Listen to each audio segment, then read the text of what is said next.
आपण बघत आहात आवाज कसमादेचा।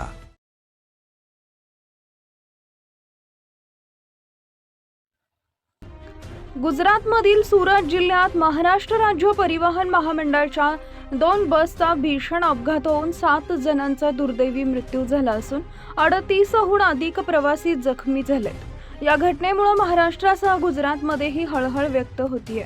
प्राथमिक माहितीनुसार सुरतहून धुळ्याकडे येणाऱ्या एसटी बसला पाण्याच्या टँकरची जोरदार धडक बसली। या धडकेमुळे जळगाव सुरत बसवरील चालकाचे नियंत्रण सुटले आणि बस समोरून येणाऱ्या दुसऱ्या एसटी बसवर आदळली। धडक इतकी भीषण होती की धुळे सुरत बस 2 वेळा उलटली आणि काही क्षणातच तिने पेट घेतला। अपघातानंतर बसमध्ये आग वेगाने पसरल्याने अनेक प्रवाशांना बाहेर पडण्याची संधी मिळाली नाही, त्यामुळे बसमधील 7 प्रवाशांचा जागीच होरपळून मृत्यू झाला, तर 38हून अधिक जखमी प्रवाशांना तातडीने रुग्णालयात दाखल करण्यात आले असून त्यांच्यावर उपचार सुरू आहेत। घटनेची माहिती मिळताच पोलीस, अग्निशमन दल आणि आपत्कालीन पथके घटनास्थळी दाखल झाली। त्यांनी आगीवर नियंत्रण मिळवत बचाव कार्य हाती घेतले। जखमींना बाहेर काढून रुग्णालयात हलवण्यात आलं आहे। या दुर्घटनेतील मृतदेह मोठ्या प्रमाणावर जळाल्यामुळे मृतांची ओळख पटवणं कठीण झालंय। आतापर्यंत केवळ एका चालकाची ओळख पटली असून उर्वरित 6 मृतांची ओळख अद्याप निश्चित झालेली नाही, त्यामुळे मृतांच्या नातेवाईकांची माहिती घेऊन DNA चाचणीद्वारे ओळख पटवण्याची प्रक्रिया सुरू करण्यात येणार असल्याची माहिती सूत्रांनी दिली आहे। या भीषण अपघातामुळे मृतांच्या कुटुंबियांवर दुःखाचा डोंगर कोसळला असून संपूर्ण परिसरात शोककळा पसरली आहे। मेरा नाम है प्राची प्रसाद चौहान है। मैं चिंचपाड़ा से सूरत जा रही थी। मेरा मायका वहाँ है, इसलिए मैं अभी वहाँ आई थी छुट्टी पे, और वहाँ से अभी जा रही थी कोकण में जा रही थी, यानी कि सिंधुदुर्ग में। और सूरत की जो बस है वहाँ से वो आ रही थी, और यहाँ से हम जा रहे थे जामनेर, सूरत से जा रहे थे सूरत को। तो ये ड्राइवर को मैं बोल ली, वो देखो वो सोने वाला है, क्योंकि मैं आगे बैठी थी ना तो वो दिख रहा था, तो इसलिए मैं उसको बोली वो आ रहा है देखो ऐसे। और वो आते ही ऐसे ही उसने टक्कर मार दी और हमारी बस नीचे खाई में गिर गई। कैसे हुआ उसके बाद क्या हुआ मुझे नहीं मालूम। लेकिन ये जो एक्सीडेंट की दुर्घटना हुई है वो 2 बसों के बीच में हुई है। एक बस महाराष्ट्र से सूरत जा रही थी, दूसरी बस सूरत से महाराष्ट्र आ रही थी, और दोनों गवर्नमेंट बस है। एक पानी का जो ट्रैक्टर के साथ जो टैंकर होता है वो एक जा रहा था, उसके साथ ये सूरत वाली बस है, सूरत से महाराष्ट्र वाली, वो उनका टकराव हुआ और उसके बाद उनका बैलेंस जो है वो बिगड़ गया और डिवाइडर टूट के सामने के साइड ये बस चले गई। और महाराष्ट्र से सूरत आने वाली बस थी, उनके साथ जो टकराव हुआ उसकी वजह से वो बस पलटी हो गई, और पलटी होने के बाद उसमें आग लगी।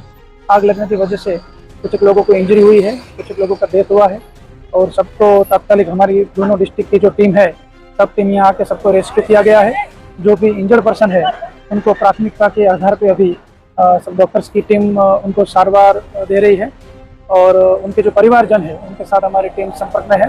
वो लोग यहाँ आ जाए, और हमारी जो इन्वेस्टिगेशन है वो इन्वेस्टिगेशन अभी चालू है। कितने लोग इसमें लगभग डेथ कर? 7 लोगों का दुखद मृत्यु हुआ है, और तकरीबन 20 से 25 लोग इंजर्ड हुए हैं, लेकिन उसमें सभी हॉस्पिटल के साथ हम संपर्क में है, क्योंकि कुछ एक लोग जो नॉर्मल इंजरी हुई थी वो कुछ एक लोग प्राइवेट व्हीकल में भी यहाँ से जो अच्छे नागरिक को जा रहे थे उनके साथ भी चले गए हैं।